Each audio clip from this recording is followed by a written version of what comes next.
Welcome back. Bulletin का आगाज करते हुए आपको बताएंगे, लाहौर के एहतसाब अदालत ने शहबाज शरीफ और हमजा शहबाज पर रमजान शुगर मिल्स केस में भी फर्द जुर्म आयद कर दी। मुलजिम बाप बेटे ने सेहत जुर्म से इनकार कर दिया। शहबाज शरीफ ने कुछ कहने की कोशिश की तो अदालत ने रोक दिया। फाजिल जज ने कहा आपको सब कुछ कहने का मौका मिलेगा। शहबाज शरीफ ने अदालती हुक्म नजरअंदाज कर दिया, वो बोले बगैर ना रह सके।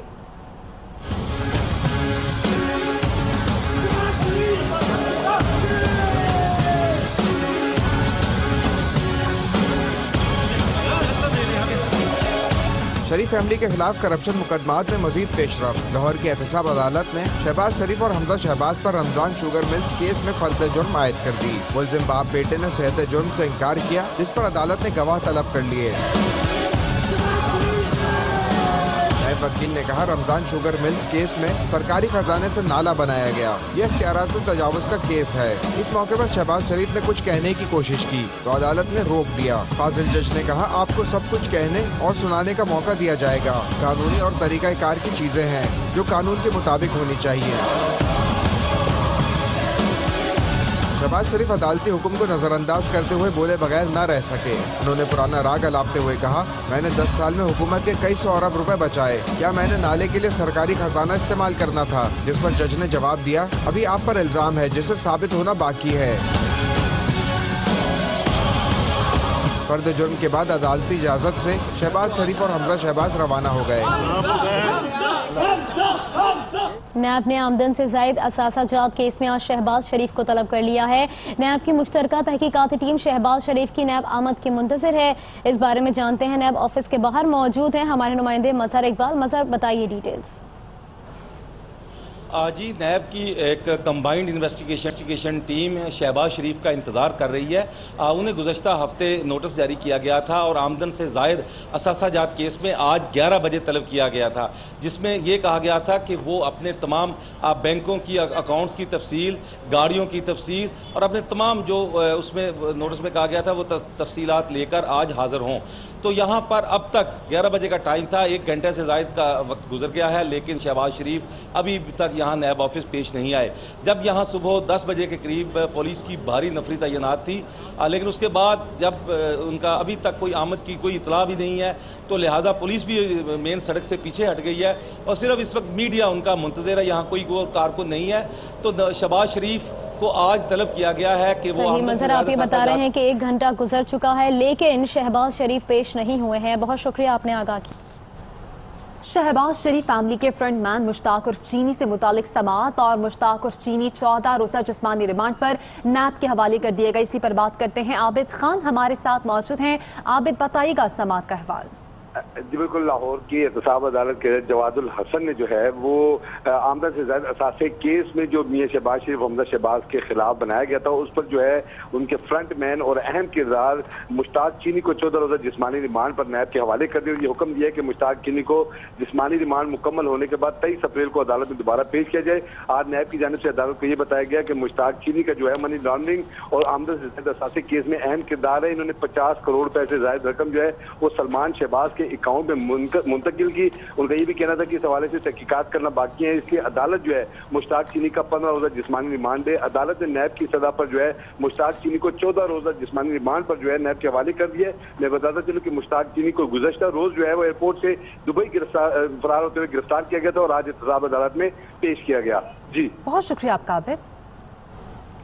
और अभी आपको बताएं कि नून लीग के रहनुमा हमजा शहबाज कहते हैं कि महंगाई ने गरीब आदमी की कमर तोड़ दी है और वजीर आजम इमरान खान इंतकामी कार्रवाइयों में मसरूफ हैं।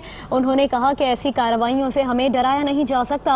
अवाम आज मुस्लिम लीग नून की हुकूमत को याद कर रहे हैं। लाहौर में मीडिया से गैर रस्मी गुफ्तगू में कहा कि मौलाना फजलुर रहमान और नवाज शरीफ की मुलाकात खुशाइन है। सियासतदान मिलते रहते हैं जो कि अच्छा शगुन है।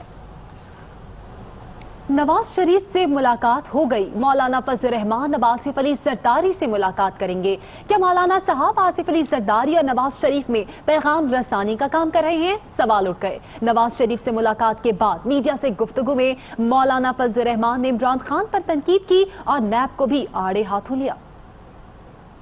मुल्क में बदतरीन किस्म की एक महंगाई और जैसे आम आदमी की ज़िंदगी को उन्होंने जिस तरह अजीरन किया है और जिस तरह पाकिस्तानी मईशत जो है इस वक्त हचकोले खा रही है, इस पर बहुत ज़्यादा तशवीश उनको भी थी। इलेक्शन के फ़ौरन बाद सब एक पेज पे आ गए थे कि जी ये इलेक्शन धांधली के इलेक्शन हैं, जो हुकूमत है उसकी अक्सरियत जाली है, जो हमारा वज़ीर आज़म बना बैठा है वो भी एक जाली और खलाई किस्म का वज़ीर आज़म है। तो ये एक कदर मुश्तरक तमाम सियासी जमातों के अंदर पाई जा रही है और इंशाअल्लाह मैं आज या कल तक आसिफ अली ज़रदारी से भी मुलाकात करूँगा, उनसे भी इंशाअल्लाह इन्हीं उमूर पर बातचीत होगी। नेब एक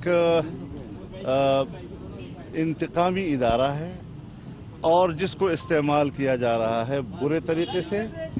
नेब से एहतसाब की तवक्को और उस हवाले से किसी इंसाफ की तवक्को नहीं की जा सकती कि नेब के हवाले से हमें कुछ सख्त फैसले लेने चाहिए।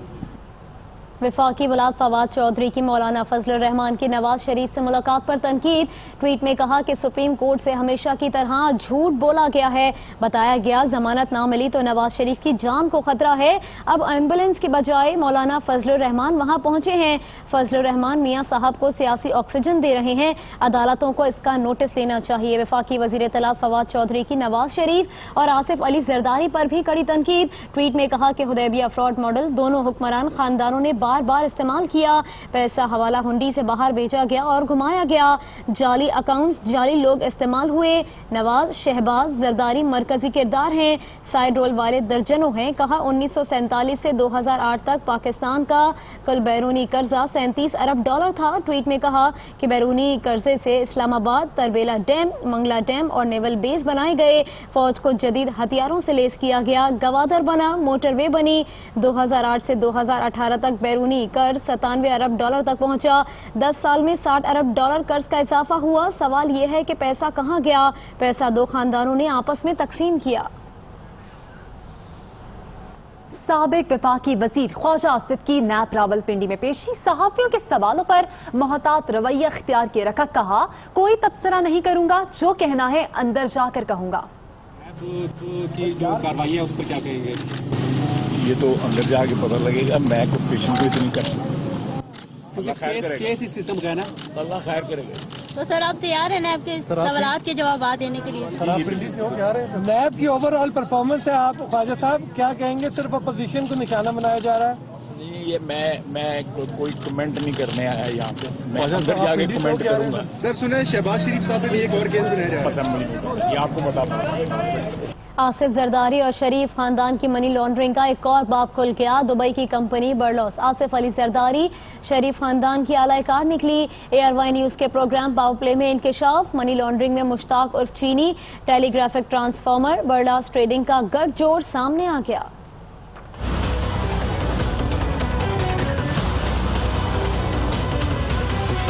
शरीफ खानदान और आसिफ जरदारी के लिए एक ही कंपनी के जरिए money laundering. Programme power play में होश शुबा इंकशाफात। जाली अकाउंट्स में मुलविस दुबई की कंपनी से ट्रांजैक्शन का इंकशाफ। मनी लॉन्ड्रिंग में आसिफ जरदारी शरीफ खानदान के लिए बरलास ट्रेडिंग LLC कंपनी अलग कार निकली। जाली अकाउंट्स GIT रिपोर्ट में भी मनी लॉन्ड्रिंग के हवाले से बरलास ट्रेडिंग कंपनी का जिक्र मौजूद है। मुश्ताक चीनी को भी दुबई से बरलास ट्रेडिंग लाखों डॉलर्स भेजती रही।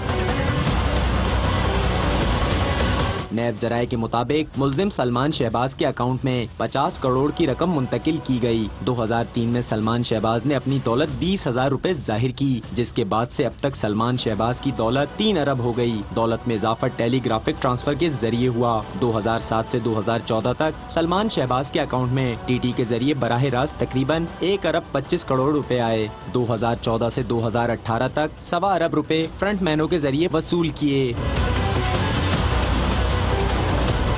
सलमान शहबाज ने कर्जों के जरिए भी दौलत में इजाफा किया। इनको कर्जे देने वालों में मुश्ताक चीनी भी शामिल है। यूके से हमजा शहबाज के लिए और दुबई से मुश्ताक चीनी के लिए तमाम टेलीग्राफिक ट्रांसफर लाहौर में एक निजी बैंक के ही ब्रांच में आती थी। मुश्ताक चीनी TT के जरिए हासिल रकम कर्जे की सूरत में सलमान शहबाज को देता था।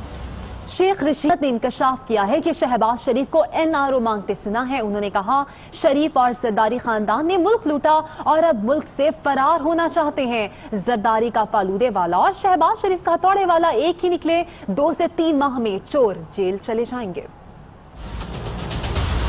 मुल्क में ये 2-3 महीने काफी अहम है। चोरों ने अंदर जाना है। फलूदे वाले से 2 अरब रुपए निकल रहे हैं, आसिफ जरदारी के दही भल्ले वाले से 2 अरब रुपए निकल रहे हैं, और शहबाज शरीफ और हमजा के मुश्ताक हथौड़े के निकल रहे हैं, जीरे छुरे के निकल रहे हैं। अरबों रुपए हमारे लूट कर बाहर ले गए, अब बाहर जाना चाहते हैं।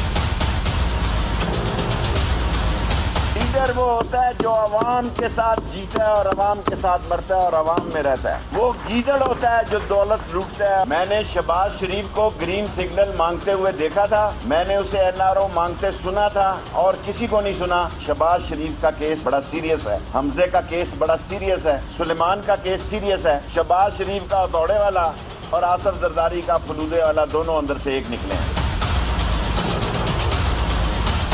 पूरा यकीन है कि मौलाना फजलुर रहमान इन चोरों और डाकुओं को, मैं उनका एहतराम करता हूँ और करता रहूँगा, लेकिन उनकी मदद, क्योंकि फाटा में इलेक्शन होने जा रहे हैं, उनको पता है कि वहाँ पीटीआई की हुकूमत आ रही है, इसलिए उनको ये बर्दाश्त नहीं। इस्लामाबाद हाई कोर्ट में मतरूका वक्फ अमलाक के साबिक चेयरमैन आसिफ हाशमी की दरख्वास्त जमानत पर समाअत हुई। अदालत ने 5 लाख रुपए के मुचलके के एवज जमानत मंजूर कर ली। FIA के मुताबिक साबिक चेयरमैन आसिफ हाशमी पर बदउनवानी में मुलव्वस होने का इल्ज़ाम है। आसिफ हाशमी ने बाद कबल गिरफ्तारी जमानत की दरख्वास्त दायर कर रखी थी। और साबिक वफाकी वजीर मिफ्ता इस्माइल के खिलाफ नैब इंक्वायरी जारी। मिफ्ता इस्माइल को गिरफ्तारी का खौफ, हिफाजती जमानत के लिए सिंध हाई कोर्ट से रुजू कर लिया। साबिक वजीर ने इस्तदा की है कि नैब बेबुनियाद इंक्वायरी कर रहा है, नैब से ताउन करने के लिए तैयार हूँ, हिफाजती जमानत मंजूर की जाए। जाली bank accounts pink residency reference की स्क्रूटनी मुकम्मल हो गई है। मुकदमा इस्लामाबाद की एहतसाब अदालत के जज अरशद मलिक चलाएंगे। रेफरेंस में नामजद मुल्ज़िमान को आज नोटिस किए जाने का इम्कान है।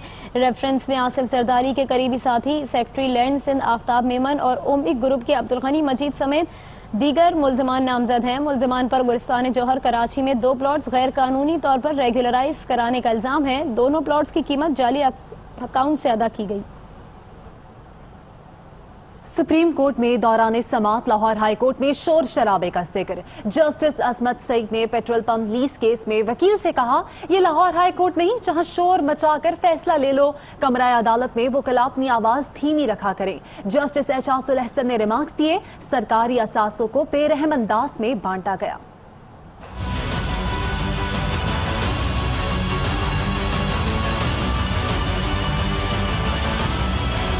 लाहौर में सरकारी जमीन पेट्रोल पंप्स को लीज पर देने का मुकदमा। सुप्रीम कोर्ट ने वकील सफाई के ऊंची आवाज में बोलने पर अहम रिमार्क्स देते हुए कहा, सरकारी असासों को बेरहम अंदाज में बांटा गया। ये लाहौर हाई कोर्ट नहीं जहां शोर मचाकर फैसला ले लो। कमरा अदालत में वकील अपनी आवाज धीमी रखा करें। केस की समाअत जस्टिस अजमत सईद और जस्टिस एजाजुल अहसन पर मुश्तमिल बेंच ने की। अदालत ने कहा, साइट का किराया 18,000 से बढ़कर 1 करोड़ 80 लाख हो गया। मुनासिब किराया मिल जाए तो साइट्स फरोख्त करने की क्या जरूरत है। अदालत का मजीद कहना था, नीलामी के अमल में हिस्सा लिए बगैर साइट लीज पर नहीं दी जा सकती। ज्यादातर जगह LDA की हैं, क्यों ना ये मामला नैब को भिजवा दें। नैब खुद देख लेगा कि इस मामले में क्या जुर्म हुआ है। और अब बात करते हैं वफाकी वजीर फैसल बाबरा की, जिनका नून लीग के रहनुमा एहसन इकबाल के ट्वीट पर रद्द-ए-अमल। कहते हैं, क्या मुल्क की तकदीर ज़िया के वाक़यात मिस्टर अस्तो के हाथ दे दें। एहसन इकबाल को उनके दौर में चंद हफ्तों की मांगे तांगे की वजारत मिली। एहसन इकबाल की तो उनका मातहत सिपाही भी बात सुनने को तैयार नहीं था। एहसन इकबाल ने फैसल बाबरा के खिलाफ ट्वीट में कहा था, मुलाहिजा करें कि इन लोगों के हाथ में हमारी तकदीर है। झूठ बार बार बोलने से सच नहीं बन जाता। DGISPR का भारतीय प्रेस कॉन्फ्रेंस पर रद्द-ए-अमल। तर्जुमान पाक फौज मेजर जनरल आसिफ गफूर कहते हैं कि भारतीय नुकसान पर पाकिस्तान की खामोशी को नज़रअंदाज ना करें। भारतीय हुक्काम कहते हैं कि F-16 गिराने का सबूत है, सामने नहीं लाते। पाकिस्तान ने सच पर भी ढोल नहीं बजाए। सच ये है कि पाक फजाइया ने 2 भारतीय तैयारे मार गिराए और मलबा दुनिया ने जमीन पर बिखरा देखा। DGISPR का ये रद्द-ए-अमल भारतीय फजाइया की इस प्रेस कॉन्फ्रेंस पर आया, जिसमें एयर वाइस मार्शल ने झूठा दावा किया है कि उनके पास F-16 गिराने के शवाहिद हैं, लेकिन वो शेयर नहीं करना चाहते। भारतीय हुकूमत और फौज की तरफ से अपने अवाम को बेवकूफ़ बनाने की कोशिशें की जा रही हैं। ढूंढने की कोशिश कर रहा था। आपके एयरफोर्स ने मुझे गिराया, उसके बाद मुझे अपना जहाज छोड़ना पड़ा था जो टूट गया था। मोदी की हुकूमत दोबारा आई तो पाक भारत ताल्लुकात ठीक नहीं होंगे। शेख रशीद अहमद ने बीजेपी के मंशूर का पोस्टमार्टम कर दिया। बोले मोदी ने जो नक्शा खींचा है वो जंग का है। पाकिस्तानी कौम इकट्ठी है। मोदी ने जो नक्शा दिया है वो जंग का दिया है। जो रूल्स जो कश्मीर पर वो कब्जा करना चाहता है और जो कश्मीरियों को सहूलत है आइन और आर्टिकल के तहत इंडिया के तहत वो ख़त्म करना चाहता है। जो बाबरी मस्जिद का उसने मंशूर दिया है वो ऐलान जंग है। अल्टीमेटली अगर मोदी जीतता है तो पाकिस्तान और हिंदुस्तान के तल्लुकात ठीक नहीं रहेंगे।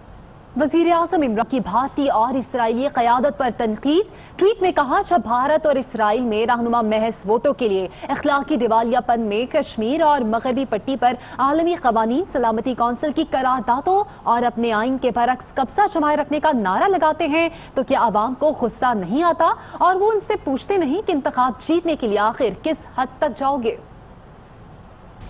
एक और कारनामा, एक दो नहीं पूरे 18 गोल्ड मेडल्स। लाहौर की राना ने फैसलाबाद मेडिकल यूनिवर्सिटी में 18 गोल्ड मेडल्स हासिल कर लिए। मरहूम वालिद का ख्वाब पूरा करने वाली होनहार तालिबा बनी ARY न्यूज़ के मॉर्निंग शो बाखबर सवेरा की मेहमान। बताए कामयाबी के राज। हालात ऐसे थे कि मेरे लिए मैं बहुत ज़्यादा मेरा पैशन था उस टाइम पे कि इंशाल्लाह मैंने पढ़ना है और मैंने अपने पेरेंट्स की ख्वाहिश को पूरा करना है। और एक मेरा बचपन से एक शौक़ था कि मैं कंट्री के अंदर अपना नाम पैदा करूं। तो मैंने मेहनत की और अल्लाह पाक ने मेरा साथ दिया। अल्लाह की बड़ी मेहरबानी रही कि मुझे कभी भी ट्यूशन्स की ज़रूरत नहीं पड़ी। जितनी स्ट्रगल मुझे करनी पड़ी वो मैं आपको अल्फाज में नहीं बता सकती कि मैंने कितनी स्ट्रगल की। और मेरी नींद ही सिर्फ 3-4 घंटे की हुआ करती थी।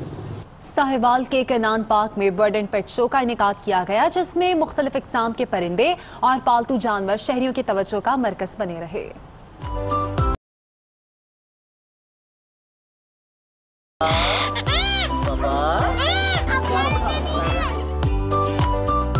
रंग बिरंगे तोते, खरगोश, कबूतर, मोर, ये चिड़ियाघर नहीं, साहिवाल के कनान पार्क में सजाया गया बर्ड एंड पेट शो है। बर्ड शो में खूबसूरत और रंग बिरंगे परिंदों की बहार। कोई अपने मालिक के साथ अटखेलियां करता नजर आया तो किसी के अंदाज ही निराले। पेट शो में जानवरों से मोहब्बत करने वालों का रश। खरगोश और मोर ने लोगों को गर्विदा बनाया। मुख्तलिफ नस्ल के कुत्तों ने भी रिवायती मेला लगाया। पेट शो में कुत्तों की वॉक कराई गई और जीतने वाले जानवरों के मालिकान को इनामात भी दिए गए। इसी के साथ न्यूज़ बुलेटिन से फिलहाल इतना ही।